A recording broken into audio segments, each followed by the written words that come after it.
everybody. It's Bev. And it's Mark. And we are The Redmonds. Welcome to another episode of Meet the Redmonds. We have got a fun one for you today. We are going to do something a little bit different, a little bit out of our norm, and talk about praise team versus choir. Now, Mark and I are both from the Midwest, so we grew up with a lot of choirs in our background. Chicago is heavily saturated with some of the most famous choirs. But some of you may have grown up with praise teams, grown up with something a little bit different. Which one is better? So we have invited one of our special friends, our family members, who really plays a great role in the gospel music industry to help us settle the score. Yes, it is Marcella Jones, my cousin, my first cousin, and she is a gospel radio personality, and she has the accolades and the awards that really resonates to her skill set. She's been on satellite radio, she's been on local, and now she is doing her thing in Chicago again, and we're grateful to have her talents around us. Yeah, I really wouldn't say, you said something about which one is better, and I really don't think it's a question of which one is better. It's your preference. It's our version of a versus. I'm a little competitive. Right. You know, it is all praising the Lord, so there is no bad.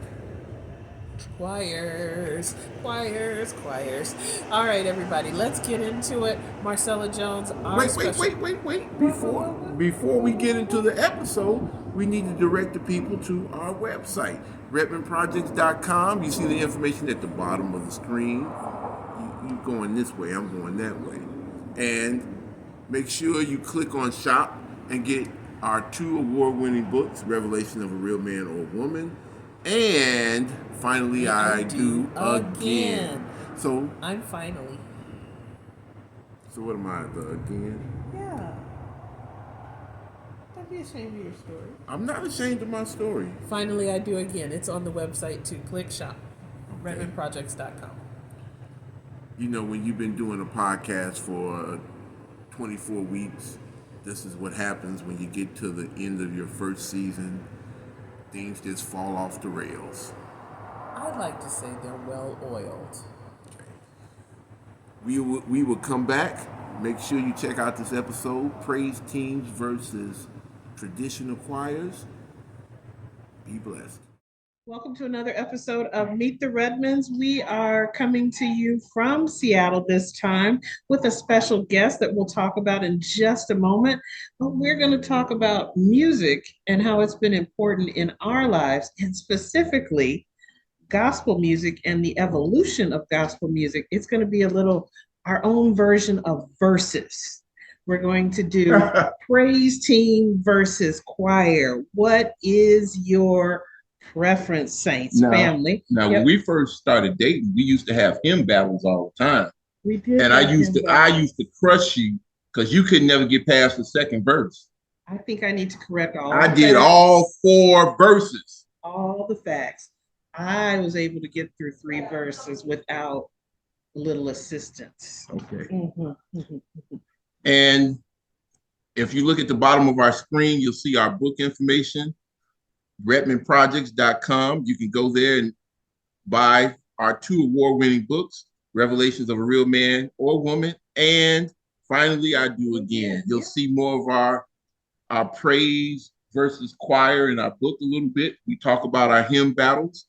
But today I want to introduce somebody that is very near and dear to my heart.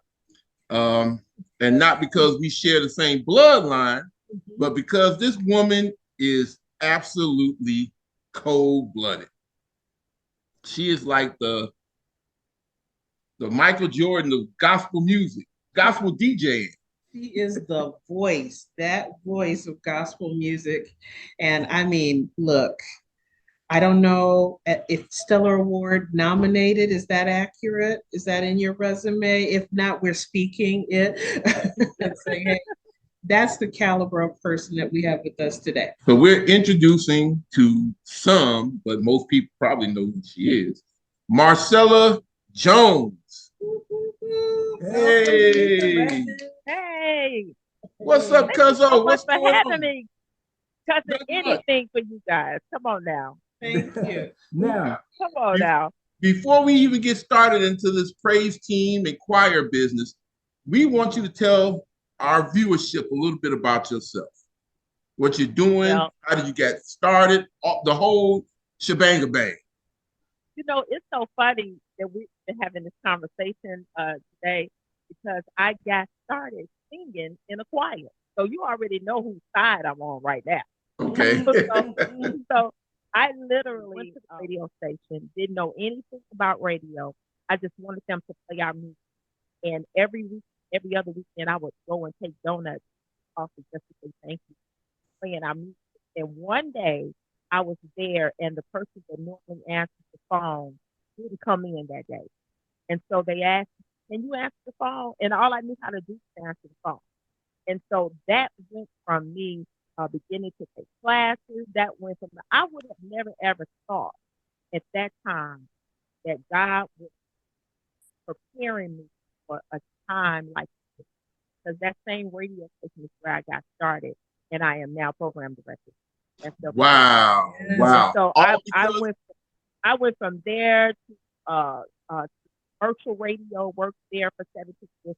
So I just never ever when I hear I remember Oprah saying that God will dream a bigger dream for you than you have for yourself. Because I thought I was gonna always be some bumper girl. Hello. So all this came about because you went up to KKC and basically hustled your choir's music and said, "Could you Yes, please play our song?" And you took some donuts up there. And the one day you went up there, the person that answered the phones wasn't there, and you just took it from there. That's right. wow. Opportunity and consistency and a little that's right. boldness. That's right. Wow, wow, wow. So And, how and you long? know what the thing is that I worked it. I when I began to volunteer because I did it for like 8 years, I didn't get paid. So I worked it as if it were my full-time job. So I was there consistently, just like you said, Beverly. I was there. I worked it just like I was getting up. That's how passionate I was about it. But I didn't know that I was passionate. It was just fun for me. Wow. So sometimes you have artists that will begin to talk as soon as they start and then, boy, see, you're gonna get me having some smoke out here in these doctor streets, cousin. I'm problems in the streets. You're just giving a But little mentorship and guidance. That's all. I prefer to not anytime I hear a song where they're starting off doing a bunch of talking, I'm usually just going to now it depends on what it is that they're saying. Because if you have a song, first of all, a hit starts with a song. And so if you start off just talking about any old thing, that you're missing it. You have to hit the heart as soon as you come out with it. And so that's what I look for because I don't always have a lot of time. Like you said, I have a lot of that comes my way. It hits my desk. So I have a lot of music I have to listen to. So I'm looking for that hit. And one thing about me is that I don't just look for name songs. I look for independent. I love independent artists. I am a lover of an independent artist because there are a lot of artists out there that just need the platform. They just need the opportunity. And I found a lot of great music that way. hmm Absolutely, Mark. I told you I don't like people talking on my songs. It's music or nothing. It's one or the other. Are we a poem or are we a song? Now, Right. who do you find comes to you with more music? Is it choirs or like praise teams? I would say a balance. I just did this about about a month and a half ago with Chicago Mass Choir, and Mhm. it was the same conversation: choirs or praise team. And of course, I had to put the disclaimer out there because Chicago is the gospel music capital of Right, the right, world, right. Yes. and we're filled with choirs. And so we are a choir city. So I can't come on and say, well, I prefer a praise and worship team or I prefer what I do. I could do a whole show with a bunch of choirs. I can't. Mm-hmm. But I think I was a balance of both. But there are more praise artists that are out there now, as opposed to choir. Artists. Okay. Mhm. Okay. So, what are your pros and cons about which one you want to do? Praise teams first? Let's do what we know. Choirs? Choir. Okay, let's Yeah. do choir Mhm. first. Give me 3 positives about choir music. And then your 3, I don't want to say negatives because we're dealing with choirs, but your 3, what's another word for negative? It could be better. Right, it could be better. So give me your Not trying 3. to get me in trouble. No, no, absolutely not. Just about the art of choral music. But you know what? If people see this, they'll know when to come to Marcella, they have to come correct. They should. Yeah, Right. So what are your definitely. 3 positives with choirs? Your 3 must-haves if you have a choir. Well, I mean, the must-have is you have to have. You're looking for the harmony. That's the first thing. So it Mhm. doesn't matter how big a choir that you have. That harmony has to be on point. Okay. The range. I love a great range. I sent Ricky Dillard a message last month and said your soprano section is their own project. They do their own. So you Yes, always they look do. for a choir and the section that has a great range. The message and the beat. I like a lot of songs. I'm a Sunday morning girl. I play music Sunday mornings as well as during the week. But a Sunday morning church song, oh, there's nothing wrong with that. So those are some of the things that I like. Okay. Do you prefer new music or somebody that's done something traditional and maybe just revamped it? You know what? That's it. No, no, no, no, no. No, no, That's no, it no, here. Here's the deal. Sometimes, sometimes people will go back and mess with an iconic song that Mhm. needed to that. Have to that's alone. So like if you don't do songs to the same level or better, it's better to leave it alone. So I have found that some artists go back and make now if they make it better than the remake, then yay, kudos. But if it's not the I've same, heard I've heard some artists do some traditional hymns and Mhm. just blow them out the water. mhm. One that comes to mind, and this is kind of old, but Marvin Winans, when he did Jesus Saves with his Oh choir yeah, perfected praise, take a traditional song and make it better. But like you said, yeah, sometimes they'll take it and make it worse. True. Now, if you're talking about the Winans period, they're just known for taking songs and giving you a vamp and taking you to a whole nother level. So when you get to Jesus Saves from the waters, he lifted me, when you get that little staccato right. there, that you got, Staccato, what does that mean? it's got a little rhythm to That's it. what staccato means. Staccato, yeah. Staccato. For all you people who are watching, I'm gonna make sure that she's correct about staccato, so you'll see it on the screen, and I'll let you know if she has slipped up. Now, so what are your points that you look for where you can say, okay, that needs a little bit work as far as with the choir? Doesn't matter where you make it. You can make it in your basement. Have all the you have all the bass and you have all of that together. You have a good audio studio, then that's fine. It doesn't matter where you put it. But if it sounds like you just went to the basement and had a chair and got the soprano, alto, and tenor and just start singing, with all the echo noise in the background, the dog is barking in the background, the kids screaming and hollering, Kool-Aid, no, that's the Like problem. Kool-Aid. That's the problem. And you know what? It's glad that you said that because when we first started doing our podcast, we had to play around with so many things as far as getting the right lighting, the right sound, like you said, echo in the back, the right background, and some of our earlier episodes. Oh boy, No, they were. Oh, it was great. we look at them now. We like, oh boy, we could have did a much better job. But But that does tell you a little bit. So when you mentioned the quality of a production, what is the difference between your Sunday morning choir and the ability to record for the masses? Because sometimes I think my choir is jamming, but I'll pick it up on maybe on Facebook or some other place. And I'm like, oh, is it the production value? Is that the difference that we're It hearing? is. You have to invest in yourself. Now, I mean, let's be honest. Everybody thinks their choir is best. Okay, everyone. So, but you have to invest in. Have to invest in right. Have to invest in everybody on the right note. All of those things are important. And it's not even just the quality of sound, but it's just the well, especially if you want to become a Mm-hmm. Okay, what about your praise teams? What are your three can't misses with a praise team? well, first of all, let me say this because like I said earlier, I don't want no problems out in these gospel streets. Okay, all right, We won't give no smoke. All y'all, no problem. this is advisory only.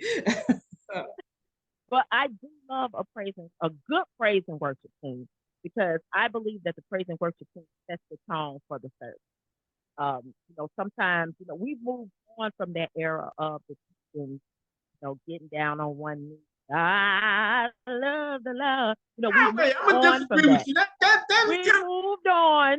no. Sometimes that has a place. It It does. does. It's but Marcella has a Well, little, if it's a traditional church, now see, if it's a but you got to do it traditional church, right. Yes. if it's Well, I think a mixture traditional of church, both. I know some churches do a mixture of both. They have the early morning devotional with the deacons praying, and I love the Lord. He heard my cry, and then they have the praise team. So I think you can have a mixture. Don't just X my deacons out. I know. I'm I know. sorry. Listen, Keep a holding on to the disclaimer deep. to all of the deacons and even the usher board. I don't want any problems. No problem. I talk about them on my show all the time, and I know the ushers are looking for me. I, I know they're looking for me. You got a crew of ushers looking for you. You got Yes, yes, because I always say that the ushers they need to just go ahead and go to the police academy. Just go ahead and make it official. Just do it. now, why the ushers got to go to the police academy? One time I went to and they always say I'm so tired of you telling that story, but that's the story I remember. I went to a concert and I'm walking down the aisle. I saw a friend of mine. She was like, "Come on down here, sit next to me." So I'm like, "Okay." And when you identify the person that you see your friend, you're like, "Oh, okay." So I'm walking down the aisle. As soon as I get down the aisle, maybe about 5 steps, all I remember was doing this. That's all I remember. Usher literally yanked me up and whispered in my ear and said, "Where you going?" The usher's part-time security. Okay. Oh, wait. And She I whispered in your ear and said, "Where you going?" said, "Where you going?" Oh boy. Oh my goodness. So that's why I always say, ushers, they don't play. They really need a badge, okay, and they need to go ahead and go to the police academy. But I love the ushers, all the ushers. I love them. Yes. Thank them. We don't want any heat in You the know what? streets. None. I like praise and worship. What I don't like is the theatrics. You Okay. know, they So what do you basically mean by theatrics? What do you mean by theatrics? the gyration, the excessive movement. I mean, I'm good with hand clapping and all of that, but some people take it too Now, far. but now, see now, cousin, He's gonna get us how in. are you gonna be judging me because of my praise? I ain't judging because of your praise. You just said the ushers need to go to police academy. They do. I'm just saying some praise teams need to enter Dancing with the Stars. That's how they be moving like that. Yeah, we love praise teams. Don't get us. Don't get us. Don't get us.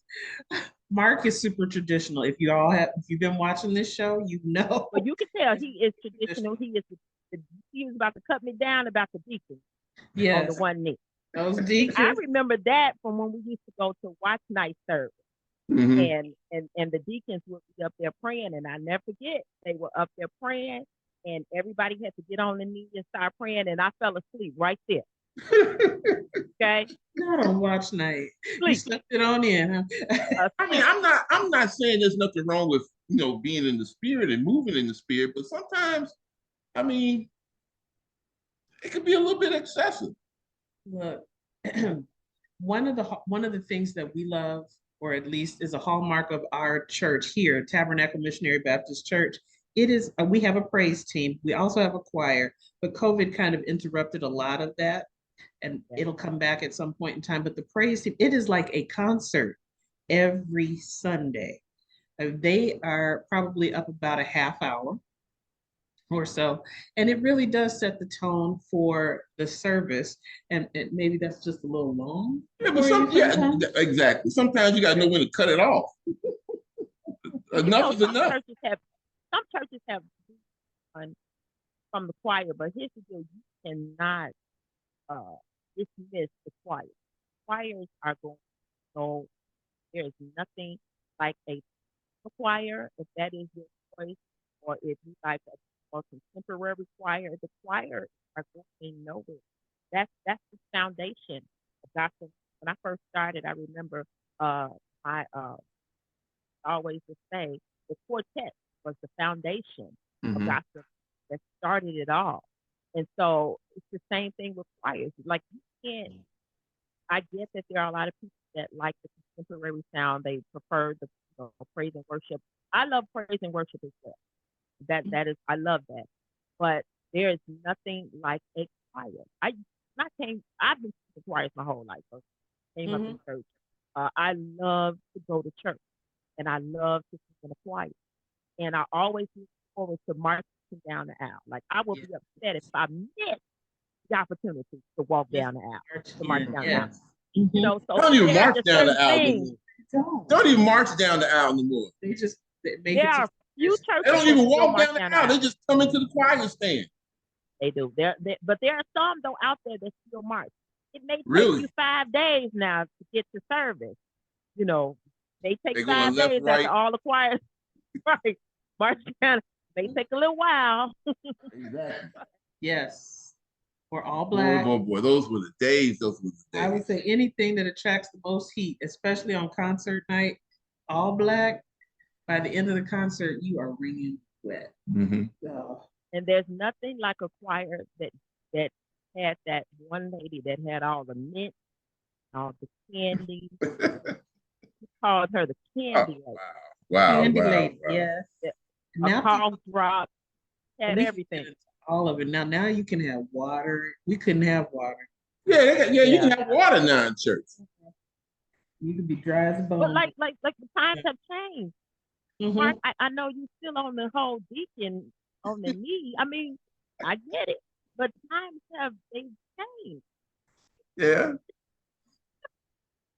So, with some of, I would say, worship teams or worship groups, what can you explain or add to what is the attraction to the Maverick cities? They seem to have come out of, I wouldn't say nowhere, but they really had a push over the last couple of years. What is it in our worship or that need that that type of music fills? Well,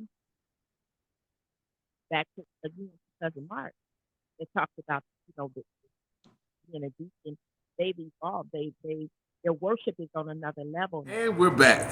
Hopefully, you enjoyed part one of our episode with Marcella Jones and our episode of praise teams versus traditional choirs.